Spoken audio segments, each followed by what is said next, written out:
অষ্টম শ্রেণীর জন্য 2022-এর জানুয়ারি মাসে যে নতুন মডেল অ্যাক্টিভিটি টাস্ক দিয়েছে তার সমাধান দেওয়া হবে। এই ভিডিওতে থাকছে বাংলা বিষয়ের সমাধান পূর্ণমান 20 আর অন্যান্য বিষয়গুলো তোমরা অবশ্যই দেখে নিও। ভিডিও ডেসক্রিপশনে লিংক পেয়ে যাবে। তোমরা যারা ভিডিওটা দেখছো হয়তো বা অনেকেই এখনো এই নতুন মডেল অ্যাক্টিভিটি টাস্কটা পাও না, খুব তাড়াতাড়ি তোমাদের স্কুল থেকে দিয়ে দেবে। আর একান্ত যদি তোমরা এখনই সংগ্রহ করতে চাও সেক্ষেত্রে তোমরা ওয়েবসাইট থেকে ডাউনলোড করে নিতে পারো। কিভাবে ডাউনলোড করবে এ বিষয়ে একটা ভিডিও দেওয়া হয়েছে, যার লিংক তোমরা এই ভিডিও ডেসক্রিপশনে পেয়ে যাবে। প্রয়োজন থাকলে ক্লিক করে দেখে নিতে পারো। তো দেখো এখানে একের দাগে বলেছে ঠিক উত্তর বেছে নিয়ে লেখো। প্রত্যেকেই কিন্তু সুন্দর করে খাতায় এই উত্তরগুলো তৈরি করবে, কারণ এগুলোর উপর তোমরা নাম্বার পাবে প্রত্যেকেই। 1 নম্বর প্রশ্ন, বোঝাপড়া কবিতাটি রবীন্দ্রনাথ ঠাকুরের রচিত যে কাব্যগ্রন্থে রয়েছে সেটা হচ্ছে পুনশ্চ খেয়া শেষ লেখা খনিকা। এখানে তোমাদের রাইট আনসার দেখতেই পাচ্ছ, অন্য কালি দিয়ে চিহ্নিত করা হয়েছে, অপশন ঘ খনিকা। পরবর্তী প্রশ্ন দেখো, এখানে বলা হচ্ছে যে অনেক ড্যাশ কাটিয়ে বুঝি এলে সুখের বন্দরেতে শূন্যস্থানে কি বসবে? তো এই শূন্যস্থানে তোমরা যেটা বসাবে ঝগড়া শঙ্কা ঝঞ্ঝা। এখানে রাইট আনসার হচ্ছে তোমাদের অপশন গ অর্থাৎ ঝঞ্ঝা। তোমরা যখন খাতায় উত্তর লিখবে তখন কিভাবে লিখবে? একের দাগের এক, এখানে বোঝাপড়া কবিতাটি রবীন্দ্রনাথ ঠাকুর রচিত যে কাব্যগ্রন্থে রয়েছে দেওয়ার পর নিচেতে অ্যান্সার লিখবে ANS, দুটো ডট দেবে এবং তারপর যেটা তোমাদের রাইট আনসার, যেমন এটা তোমাদের ঘ, তাহলে এখানে ঘ লিখবে। ঘ লেখার পর ঘয়েতে যে উত্তরটা আছে খনিকা, এখানে খনিকা লিখে দেবে। এভাবেই তোমরা কিন্তু প্রত্যেকটা প্রশ্নের উত্তর করবে। এর পরের প্রশ্ন দেখো, তোমাদের 3 নম্বর প্রশ্ন বলেছে আকাশ তবু ড্যাশ থাকে, শূন্যস্থানে কি বসবে? ডাগর, সুনীল, আধার, মস্ত। রাইট আনসার হচ্ছে সুনীল। এরপরে তোমাদের 2 দাগে দেখো, এখানে বলেছে নিচের প্রশ্নগুলির একটি বাক্যে উত্তর দিতে হবে এবং প্রত্যেকটার সঠিক উত্তরের জন্য থাকবে 1 নাম্বার করে। 2 দাগে তোমাদের মোট 3টে প্রশ্ন আছে, 3টেই উত্তর দিতে হবে। প্রথম প্রশ্ন, কতকটা এ ভবের গতিকটা কি? উত্তর, বিভিন্ন রকম অবস্থা এবং পরিস্থিতির চাপে আমরা একে অন্যের সঙ্গে সঠিক ব্যবহার করতে পারি না। কখনো আমরা অন্যকে ঠকাই, আবার কখনো অন্যরা আমাদেরকে ঠকায়। এটাই হলো ভবের গতিক বা জীবনের নিয়ম। পরবর্তী প্রশ্ন বলেছে যে চলে আসছে এমনই রকম। এখানে কোন সময়ের কথা কবি স্মরণ করেছেন? উত্তরটা দেখো, বোঝাপড়া কবিতায় কবি রবীন্দ্রনাথ ঠাকুর মান্ধাতার আমল অর্থাৎ অতি প্রাচীন কালের কথা এক্ষেত্রে স্মরণ করেছেন। পরবর্তী প্রশ্ন তোমাদের 3 নম্বরে বলেছে সেইটে সবার চেয়ে শ্রেয়। কোন বিষয়টিকে সবার চেয়ে শ্রেয় বলা হয়েছে?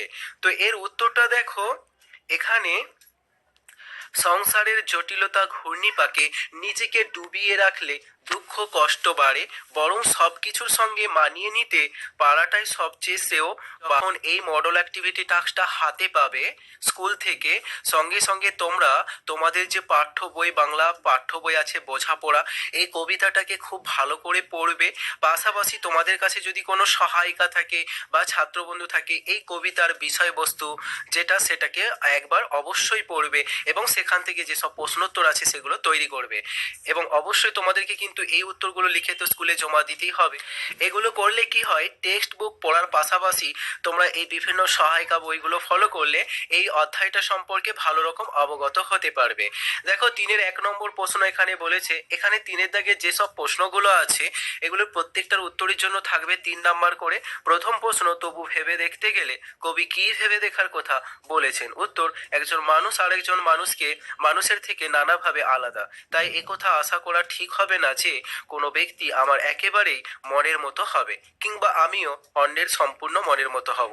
আর এ ব্যাপারটি কবি এখানে ভেবে দেখার কথা বলেছেন, অর্থাৎ আমাদের উচিত একে অন্যের সঙ্গে মানিয়ে নিয়ে চলা। পরবর্তী প্রশ্ন, শঙ্কা যেথায় করে না কেউ সেখানে হয় জাহাজ ডুবি। উদ্ধৃতাংশের তাৎপর্য বিশ্লেষণ করো। উত্তর, জীবনের বহু ঝড়ঝঞ্ঝা পেরিয়ে সুখ পাওয়া যায়, কোথাও কিভাবে, কোথায় কিভাবে আঘাত আসে কেউ বলতে পারে না। অপ্রত্যাশিত আঘাতের বুকের পাঁজর ভাঙতে পারে, আর্তনাদে আকাশ বাতাস মুখর হতে পারে, কিন্তু তাই নিয়ে বিবাদ চলে না, বরং সমস্ত কিছু সহ করে টিকে থাকাই শ্রেয়। অন্যথায় সমূহ বিপদ আসতে পারে, অসামান্য ঘটনায় তখন মারাত্মক বিপদ ডেকে আনতে পারে। এবার পরের প্রশ্ন দেখো, দোহাই তবে এ কার্যটা যত শীঘ্র পারো সারো। কবি কোন কার্যটা দ্রুত সারতে বলেছেন? উত্তর, জীবনে কি পেলাম না তার হিসাব করতে গিয়ে আমরা আসলে সুখ হারিয়ে হাহাকার করতে থাকি, আর হাহাকার করে সময় নষ্ট করাটা হলো এই কার্য। তাই এই কাজটা কবি তাড়াতাড়ি সারতে বলেছেন, অর্থাৎ সংশোধন করতে বলেছেন। হাহাকার করলে কোনোদিন দুঃখ ছাড়া সুখ লাভ হয় বা লাভ করা সম্ভব নয়। তাই হাহাকার না করে মনের মধ্যে বাস্তবের সাথে বোঝাপড়া করে নিয়ে সুখ খুঁজে নিতে হবে। এরপর পরবর্তী প্রশ্ন দেখো, এখানে বলা হচ্ছে যে নিচের প্রশ্নটির উত্তর নিজের ভাষায় লেখো।